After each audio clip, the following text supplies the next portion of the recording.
भाई नमस्कार है सभी भाइयों को, सभी बहनों को एवं सभी लोगों को इस वीडियो में स्वागत है। सबसे पहले आप सभी लोगों का इस वीडियो में दुनिया में कहीं से भी सुनने वाले एवं देखने वाले सभी भाइयों बहनों का मैं स्वागत करता हूं। दोस्तों, आप सभी को बता दूं, यहाँ पर भारत देश के उत्तर प्रदेश राज्य में एक रिक्रूटमेंट चल रहा है अभी के समय करेंटली, जो कि पुलिस विभाग, यूपी स्टेट ऑफ पुलिस विभाग के अंदर अभी के समय पे हजारों की संख्या में रिक्रूटमेंट चल रही है। बड़ी रिक्रूटमेंट कांस्टेबल का है।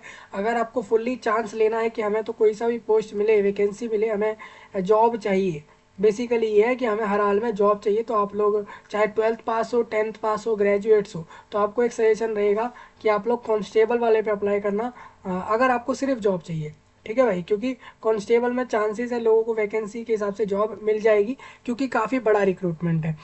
सबसे पहले आप कहोगे यार ये कांस्टेबल रिक्रूटमेंट कब आया, तो मैं आपको बताता हूँ। आपके आपके देश भारत के यूपी स्टेट के अंदर अभी हाल फिलहाल में 60,244 60,244 वैकेंसी पर रिक्रूटमेंट आउट हुआ था, जिसके रिगार्डिंग नोटिफिकेशन काफ़ी पहले डिस्कस हो चुका है और वो फॉर्म के डेट्स भी स्टार्ट हो चुके हैं। फॉर्म जो है अकॉर्डिंगली चल रहा है। अभी आपको बता दूं, आप 16 जनवरी तक फॉर्म भर सकते हो कांस्टेबल रिक्रूटमेंट में। और अभी इसके साथ साथ 3 रिक्रूटमेंट और एक साथ चल रही हैं, जो कि आपकी एक कंप्यूटर ऑपरेटर, प्रोग्रामर और आपके सब इंस्पेक्टर और असिस्टेंट सब इंस्पेक्टर, यानी एसआई और एएसआई पुलिस विभाग में आपके स्टेट यूपी में चाहिए। अभी अभी अगर आपको इनमें से कोई सी भी जॉब लेनी है कि हमें कहीं भी जॉब मिल जाए, तो आपको मैं कहूँगा आप कांस्टेबल पर फॉर्म भरो, क्योंकि वहाँ पर चांस ज़्यादा है। लेकिन अभी हम इस वीडियो में कर रहे हैं एएसआई और एसआई के फॉर्म फिलअप। आपको बता दूं, जो लोगों ने भी एसआई और एएसआई रिक्रूटमेंट के लिए एलिजिबिलिटी अपनी चेक कर ली है, वो लोग फॉर्म भर सकते हैं इस वीडियो के माध्यम से। आपको बता दूं, आपको एक वीडियो बताया गया था नोटिफिकेशन के ऊपर, एसआई और एएसआई पर 921 वैकेंसीज के साथ स्टेट गवर्नमेंट यूपी में रिक्रूटमेंट चल रहा है, जिसके रिगार्डिंग आपको वीडियो में सारी चीज़ें क्लियर करी गई है। एलिजिबिलिटी, क्वालिफिकेशन, सैलरी, फॉर्म के डेट्स, फॉर्म की फीस और सारा कुछ बताया गया, कौन फॉर्म भर सकता है, कौन नहीं भर सकता। तो सबसे पहले वो सभी लोग जो इस वीडियो में आ चुके हैं, सबसे पहले आप लोग उस वीडियो को जरूर देखें। और बता दूं, एक लिमिटेड समय आपके पास, 28 जनवरी लास्ट डेट रखी गई है, तो आप लोग इस वीडियो को सुन लें, उसके बाद सभी लोग जाकर फॉर्म भर सकते हैं। आज से फॉर्म चालू हुए हैं सारे, ये 3 अलग रिक्रूटमेंट्स पे आज से फॉर्म चालू हुए हैं और आपको 3 वीक का समय दिया है सिर्फ, यानी कि 20 दिन का समय दिया है। अब आप कहोगे यार सिर्फ क्यों लगा रहे हो उसके आगे, क्योंकि आपको बता दूं भाई, ये ऑल इंडिया बेस्ड रिक्रूटमेंट करवा रहे हैं। मतलब ये पूरे देश से फॉर्म भरवा रहे हैं। ऑल इंडिया मीन्स कि पूरे देश के एक कोने के लोग भी इस फॉर्म को भर सकते हैं। मतलब पूरे इंडिया में अगर आप किसी भी जगह बैठे हैं, किसी भी जगह पर है या किसी जगह रह रहे हैं, सिटीजन ऑफ इंडिया है, तो आप लोग देश से हरियाणा, झारखंड, मेघालय, मणिपुर, किसी भी जगह से दोस्तों आप फॉर्म भर सकते हो। तो इसीलिए बता रहा हूँ, ऑल इंडिया बेस पे रिक्रूटमेंट है। हालांकि समय आपको सिर्फ 3 वीक का मिला है फॉर्म भरने के लिए। अब इसमें 3 वीक भी एक सही समय हो जाता है, क्योंकि ऑनलाइन में है, आपको कहीं जाना नहीं है। लेकिन अगर आप शेयर करोगे लोगों तक, तभी लोगों को समय से पता लग जाएगा, तो वो लोग फॉर्म भर सकते हैं। हालांकि नोटिफिकेशन वाला वीडियो भी किसी ने किसी को नहीं शेयर किया, मैंने इस चीज़ को देखा था, वो आपके ऊपर छोड़ रहे हैं। चलिए हम इस वीडियो में डिस्कस कर लेते हैं फॉर्म फिलअप इस रिक्रूटमेंट के लिए। जिन लोगों को कंप्यूटर ऑपरेटर पे अप्लाई करना हो, उसको वीडियो, आप उसका वीडियो देख सकते हो। प्रोग्रामर का वीडियो अभी नहीं आया है, और प्रोग्रामर का वीडियो ऑलमोस्ट ये ऐसा ही वाला प्रोसेस ही सेम होगा, क्योंकि उनका क्वालिफिकेशन कहीं ना कहीं जो है बैचलर डिग्री मांग रहे हैं। तो बस यही फ़र्क हो जाता है, बाकी ऑलमोस्ट सारा प्रोसेस सेम ही होता है हर रिक्रूटमेंट का। ठीक है भाई। हाँ, तो आप देश में कहीं से भी फॉर्म भर सकते हो, इंडिया देश में। तो ये वीडियो आप सभी के लिए खास खास रहेगा फॉर्म फिलअप के लिए। अगर रही बात इसके नोटिफिकेशन और कोई भी जॉब से जुड़े हुए लिंक की, वो वीडियो के नीचे आपको दिया गया है। चलिए हम आगे चलते हैं। पहले आपको नोटिफिकेशन दिखा दें। ये 32 पेज का नोटिफिकेशन है। इसमें लिखा है कि हमें जो है एसआई, यानी कि सब इंस्पेक्टर चाहिए, जो डबल स्टार होते हैं जिसके यूनिफॉर्म पर पुलिस विभाग में, वो हो जाता है आपका सब इंस्पेक्टर। और इसके अलावा इनको चाहिए एएसआई, यानी कि 1 स्टार वाला, यहाँ पर ये रहेंगे एएसआई। और इस तरीके से ये रिक्रूटमेंट रहेगी। आपको बता दूं, सब इंस्पेक्टर इनको कॉन्फिडेंशियल विभाग में चाहिए। मतलब वो कैंडिडेट, वो कैंडिडेट होगा सब इंस्पेक्टर, जो करेगा क्या, वो काम क्या करेगा, वो एक खुफिया जानकारी कह लो, कॉन्फिडेंशियल, मतलब कि वो जानकारियां जुटाएगा किसी भी क्रिमिनल या किसी भी केस से जुड़ी हुई, लेकिन वो किसी को बताएगा नहीं। पुलिस विभाग में तो बताना ही है, हालांकि और कहीं नहीं बताएगा। वो एक कॉन्फिडेंशियल इंफॉर्मेशन कलेक्ट करने का काम और ये सब काम रहेंगे। वो ये वाला एसआई रिक्रूटमेंट है। मतलब लोग समझते हैं कि एसआई सिर्फ एक ही तरह का रिक्रूटमेंट होता है, एसआई में भी तरह तरह के होते हैं। और इसमें मैं आपको बता दूं, एएसआई में ये क्लर्क में ले रहे हैं, एएसआई क्लर्क और एएसआई अकाउंटेंट जैसे 2 पोस्ट इन्होंने रिक्रूटमेंट में दी है। अगर आपको सब इंस्पेक्टर चाहिए, क्योंकि वो पोस्ट ज़्यादा सही है एज कम्पेयर एएसआई वगैरह और बाकी जैसे चीज़ों से, तो आपको बता दूं, अगर आपको एसआई पोस्ट चाहिए तो आपकी 268 वैकेंसीज हैं। सैलरी यहाँ पर वही 36,000 से लेके 1 लाख तक का रहेगा। इनिशियल स्टेज पर आपको 35 से 40,000 रुपये दिए जाएंगे, फिर धीरे धीरे वो इंक्रीमेंट जाएगा और इस तरीके से सारा कुछ चलेगा। 921 वैकेंसीज है। डिटेल्ड नोटिफिकेशन के लिए आप वीडियो पर जा सकते हो। वीडियो मैंने वो वाला वीडियो इस वीडियो के सही एंड में डाल दिया है आपके लिए, आप वहाँ से भी जा सकते हो। ठीक है भाई, ये वैकेंसीज आप समझ लेना एक बार, और इसके सारी चीज़ें आप समझ लेना। डेट्स इसमें भी सेम है, फॉर्म का फीस इसमें सेम है। ऑल इंडिया कैंडिडेट फॉर्म भर सकता है। और आप लोगों का इसमें बैचलर डिग्री पास और टाइपिंग और शॉर्ट हैंड जैसी चीज़ें आपको आनी चाहिए। अगर आप टाइपिंग जानते हो और शॉर्ट हैंड चीज़ें जानते हो और आपकी एक लिमिट होती है वर्ड पर मिनट की, वो आप अच्छे से क्वालिफाई कर पाते हो, तो आप लोग फॉर्म भर देना। ठीक है भाई, बाकी कंडीशन आप रीड कर लेना। हम चलते हैं आगे फॉर्म भरने की तरफ। इंपॉर्टेंट डेट वही रहेंगे 28 जनवरी लास्ट डेट। इसमें आपके पास 3 से 4 ऑप्शन, आप प्रोसेस फॉलो करोगे आपका फॉर्म भर जाएगा। ऑनलाइन अप्लाई पे क्लिक करके सारे डिटेल डाल देना, रजिस्ट्रेशन सारा कर लेना। उसके बाद एक ओटीपी एक्टिवेट करोगे आप लोग, फिर एक कैंडिडेट को यहाँ पर लॉगिन करना है। लॉगिन मतलब आपका रजिस्ट्रेशन हो जाता है, उसके बाद कैंडिडेट अपनी रजिस्ट्रेशन नंबर डालकर एक पासवर्ड बनाकर लॉगिन कर देता है। उसके बाद कैंडिडेट जाता है फॉर्म में अपनी बाकी डिटेल डालने। कैंडिडेट लॉगिन करने के बाद अपने जो डॉक्यूमेंट, पहले तो फीस पेमेंट करता है, फीस पेमेंट हो जाने के बाद उससे कहा जाता है फोटो साइन अपलोड करो, अपनी 10 12 जो भी आपका क्वालिफिकेशन इस जॉब में मांगा है वो सारे डॉक्यूमेंट अपलोड करो। उसके बाद उसके बाद आप फॉर्म को जमा कर दो। फॉर्म जमा के बाद आप इसका प्रिंट ले लो। ये तरीका होता है फॉर्म अप्लाई करने का। इसमें इस तरीके से रहेगा। 921 वैकेंसीज आपके इधर दिए गए हैं। चलिए हम आगे चलते हैं, अप्लाई पर क्लिक कर लेते हैं। हमने जैसे ही क्लिक करा हमसे बोला गया कि हमारे को अपना नाम बताना है यहाँ पे, फिर अपना लास्ट नेम आप सभी को बताना होगा। उसके बाद यहाँ पर कैंडिडेट को अपना पूरा नाम विद सरनेम देना है। फिर उसको अपना डेट ऑफ बर्थ यहाँ पे देना होगा, कि जो भी उसका डेट ऑफ बर्थ है वो यहाँ पर बताना है। तो वो मैंने यहाँ बता दिया है। देखिए 3 जून 2001 का यहाँ पर बर्थ बता दिया। आप याद रखिएगा यहाँ पर ये डेट भी फिक्स है कि कितने से कितने एज के बीच का कैंडिडेट फॉर्म भरेगा। ठीक है भाई, मोहन लाल, ये मैंने फादर का नाम डाला है। इसके बाद में यहाँ पर जो है मदर का नाम डाल देता हूँ। इस तरीके से आपको फादर मदर नेम डालने हैं। उसके बाद जेंडर बता देना है अपना, महिला पुरुष जो भी लोग फॉर्म भर रहे हैं। और इसके बाद मोबाइल नंबर आपको यहाँ देना होगा। फिर इस मोबाइल नंबर को आप कंफर्म कर देना। भाई एक मोबाइल नंबर ईमेल आईडी का मदद बिल्कुल लगेगा, आपके पास खुद का पर्सनल नहीं है तो आप ऐसा करना कि घर परिवार में किसी के मोबाइल नंबर का डिटेल दे सकते हो। लेकिन मैं आपको कहूँगा कि आपको खुद का पर्सनल मोबाइल होना ही चाहिए इस समय पर, क्योंकि आपको ये रिक्रूटमेंट प्रोसेस में आगे काम आएगा।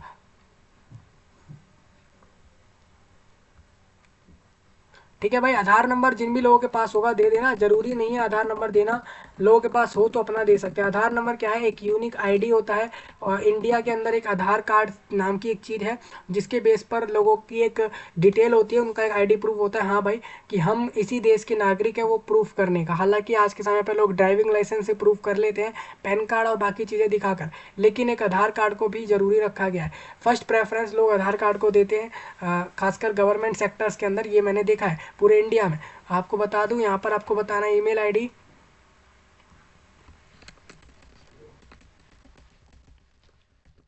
फिर इसी ईमेल आईडी को आपको एक बार कंफर्मेशन देना है, मतलब कि इसी ईमेल आईडी को एक बार बिल्कुल सेम डाल देना है। ठीक है, जैसे मैंने यहाँ पर डाला, फिर उसके बाद इसी चीज़ को मैंने यहाँ पर दोबारा डाल दिया। नेशनैलिटी सिर्फ भारत के लोग फॉर्म भरेंगे, इंडिया देश के लोग। अब are you domicile of UP, मैंने बोला नो। देखिए मैं नो कर रहा हूँ फिर भी फॉर्म भर पा रहा हूँ, यानी मैं यूपी का नहीं हूँ, उसके बाद भी मुझे फॉर्म भरने का यहाँ पर ऑप्शन दिख रहा है। इसका मतलब मैं फॉर्म भर सकता हूँ चाहे मैं यूपी का हूँ या नहीं हूँ। इसका मतलब आप समझ रहे हो, पूरे देश से कैंडिडेट फॉर्म भर सकता है, एज अ जनरल भर सकते हो आप सभी लोग। अब आपसे पूछा जाएगा 10th का, 12th का, ग्रेजुएशन का डिटेल। ग्रेजुएशन का डिटेल इसलिए मांग रहे हैं क्योंकि आपको पता ही है यहाँ पर आप SI ASI में अप्लाई कर रहे हो तो आपका ग्रेजुएट होना जरूरी है।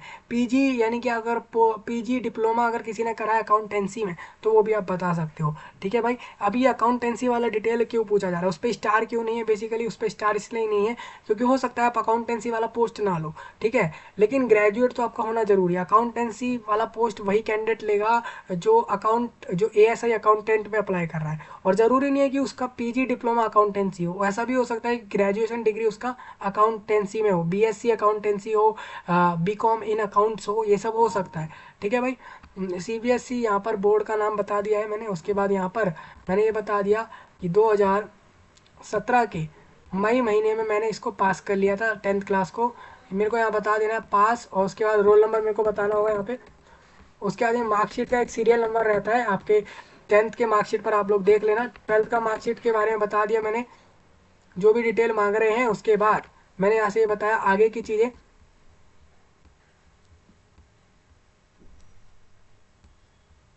देखो इस तरीके से आपको ऐसे डन करते हुए आगे बढ़ना है, इसको ऐसे कर देना। उसके बाद यहाँ से अपना रोल नंबर डाल देना, जो भी आपका रोल नंबर हो। उसके बाद आपको यहाँ से अपना 12th के मार्कशीट पर एक सीरियल नंबर दिखेगा, सीरियल नंबर वो डालना है आपको, या सर्टिफिकेट का नंबर होता है वो आप यहाँ से डाल के आगे बढ़ जाना। उसके बाद अपने ग्रेजुएशन में बताना आपने BCom करा है, बैचलर इन कॉमर्स में, या फिर other bachelor degree in commerce recognise by, ठीक है, या फिर आपने अदर बैचलर्स डिग्री करी है इन कॉमर्स में, वो आपको बतानी, या फिर आपने कोई अदर बैचलर डिग्री करी है, आप ये भी बता सकते हो, या फिर कोई बैचलर डिग्री के बराबर आपने कोई क्वालिफिकेशन लिया है वो भी दे सकते हो। तो मैंने बोल दिया भाई अदर बैचलर डिग्री है। अब मेरे को यहाँ बताना पड़ेगा वो कौन सा बैचलर डिग्री है। मैंने बोल दिया BBA है, यानी BBA मैंने यहाँ पर बता दिया कि मैंने BBA करा है। हालांकि आप यहाँ से BCA BCom तो दे ही सकते हो, BCom का तो ऑप्शन था ही आपके पास, BA भी दे सकते हो, LLB वाले भी फॉर्म भर सकते हैं। कहाँ से करा है तो मैंने बोल दिया भाई ये मैंने DU से करा है, दिल्ली यूनिवर्सिटी है, दिल्ली NCT ऑफ दिल्ली में एक यूनिवर्सिटी है, वहाँ से करा है। और कब करा है, ये मैंने 22 में कर लिया, और ये मैंने अप्रैल के अंदर कर लिया था। वहाँ पे मैं पास हो गया हूँ। और इसके बाद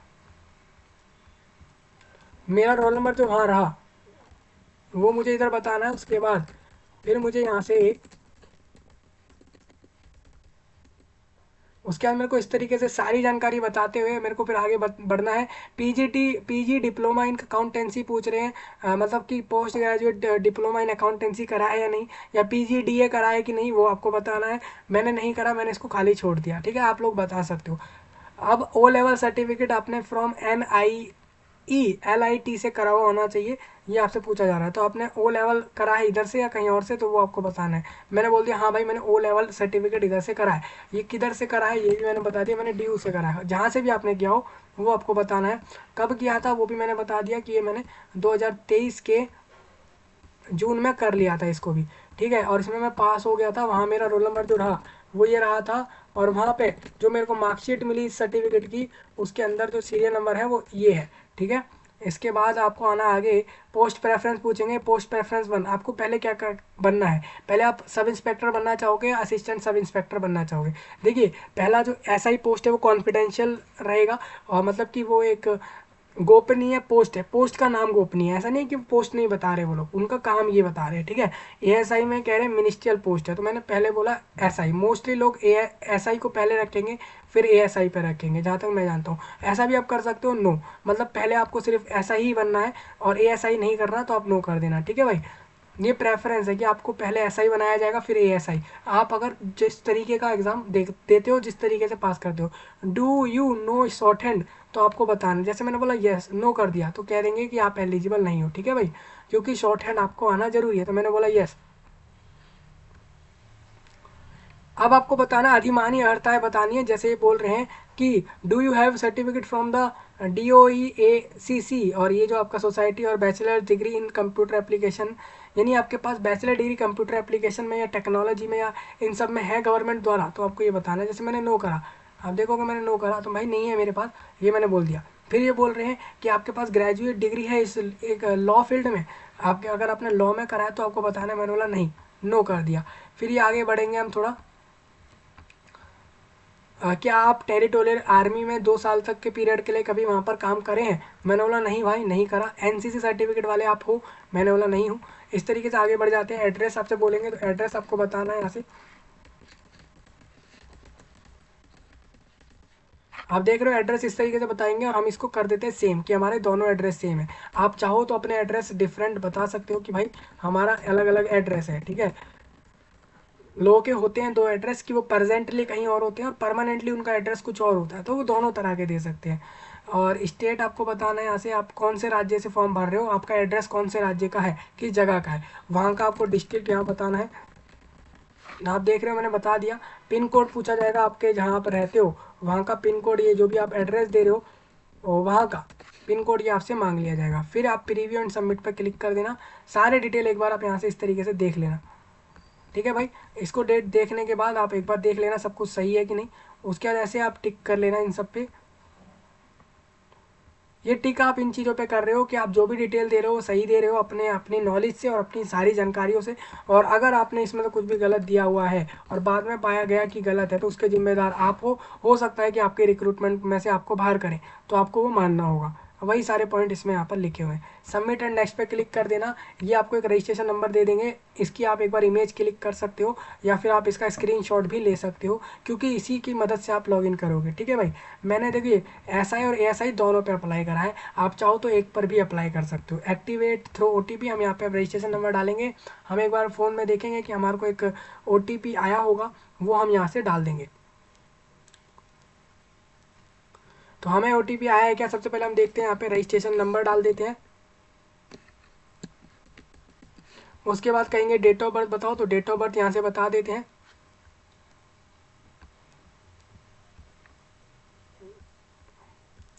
देखिए उसके बाद ये ओटीपी आपको पता लग गया होगा, आपने जो भी मोबाइल नंबर दिया होगा वहाँ पर ये चीज़ें आ जाने वाली हैं। उसके बाद एक कैप्चा कोड बोलेंगे, ये कैप्चा कोड आपको यहाँ से देखना है और वो भी यहाँ से आपको बता देना है जैसा लिखा हुआ है।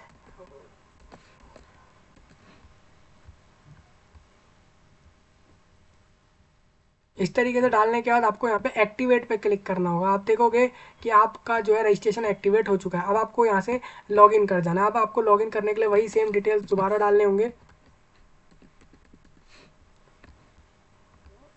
वही दोबारा से अपना डेट ऑफ बर्थ की किस दिन के किस महीने की किस ईयर में आपका बर्थ हुआ वो आपको बताना है। जैसे कि 2001 और जून और ये 3rd, इस तरीके से मैंने बता दिया। फिर यहाँ पे बोलेंगे इस तरीके से आप ये सब डालते हुए फिर आप यहाँ से लॉगिन पे क्लिक कर देना। आप देखोगे यहाँ पे आप लॉगिन कर चुके हैं, आपका रजिस्ट्रेशन हो चुका है। यहाँ से आपका रजिस्ट्रेशन कंप्लीट हो जाएगा एसआई और एएसआई के लिए, ठीक है। आप पे नाउ पे क्लिक कर देना। 400 रुपीज़ मुझे पे करने हैं, क्योंकि मैं एक अदर स्टेट कैंडिडेट हूँ। अगर मैं यूपी से ही फॉर्म भरता तो मुझे यहाँ पर 400, अगर मैं जनरल होता तो 400 देता। हालांकि अगर मैं रिजर्व कैटेगरी में होता तो मुझे छूट होती, या तो छूट होती या फिर उसमें एग्जेम्प्टेड होता, मतलब मुझे फीस नहीं भी भरनी होती। ऐसा भी ऑप्शन देखने को मिल सकता था। कोई भी ऑप्शन आपके लिए जो भी एप्लीकेबल है आप पेमेंट कर सकते हो। हम यहाँ से इंटरनेट बैंकिंग पे क्लिक कर लेंगे और बैंक को सिलेक्ट करने का ऑप्शन आएगा। हम बता देंगे हमें एसबीआई से पेमेंट करना है और पे नाउ पे क्लिक कर देते हैं। आप देखोगे इस तरीके से आप कहेंगे इसको सेव कर लेना अपने डिटेल्स को। आप अपना यूज़र आईडी पासवर्ड बता के अपने डिटेल्स अकाउंट पर लॉगिन कर जाना, ठीक है भाई। इस तरीके से लॉगिन करने के बाद अपने अकाउंट से 400 रुपीज़ पेमेंट कर लेना। आपको पेमेंट यहाँ से इस तरीके से करनी होगी। और जिसके पास इंटरनेट बैंकिंग से नहीं करना हो, आप डेबिट कार्ड से भी कर सकते हो, यूपीआई से कर सकते हो, गूगल पे, भारत पे, पेटीएम, आप ये सारी चीज़ें देख रहे हो इंटरफेस जो भी प्रोवाइड करा रहे हैं पेमेंट के लिए, आप वहाँ से भी कर सकते हो। बेसिकली आप 400 का पेमेंट या जितने का भी आपका पेमेंट हो रहा है वो करने के बाद आपको करना क्या होगा, उसके बाद आपको एक ऑप्शन आएगा फॉर्म सबमिशन का एक बटन। आपको उससे पहले दिखेगा कि आपको वहाँ पर फ़ोटो साइन अपलोड करना है। फिर उसके बाद ऑप्शन दिखेगा आपको कि आपको वहाँ पर अपने मार्कशीट्स को अपलोड करना होगा। ये सब ऑप्शन होंगे, वो सब अपलोड कर लेना सभी लोग। अपना यहाँ पर बैचलर डिग्री, कास्ट सर्टिफिकेट, अगर आप रिजर्व्ड हो राज्य के तो ये सारी चीज़ें आप अपलोड करना।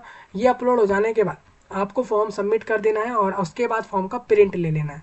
इतना करोगे आपका फॉर्म जमा हो जाएगा। मेरे को समझ आ रहा है कि हाँ, जितने भी लोग ये सब सुन रहे हैं उनको एक एक जानकारी समझ आती होगी कि उनको कैसे कैसे आगे का प्रोसेस करना है, ठीक है भाई। पेमेंट के बाद डॉक्यूमेंट अपलोड, फॉर्म सबमिट और फॉर्म का प्रिंट, इतना ही करना है और कुछ इसके आगे का प्रोसेस ज़्यादा है नहीं। इस तरीके से आप लोग फॉर्म भर लेना। कोई डाउट लगे कमेंट में बताएं, और इस जानकारी को सभी लोगों तक शेयर कर दें, ऑल इंडिया में भी और दूसरे देशों में भी, मतलब पूरे विश्व में इसको शेयर करें लोगों तक। ये आपसे मेरा रिक्वेस्ट रहेगा। मैं आपसे मिलता हूँ जल्द ही, तब तक के लिए आप सभी का धन्यवाद।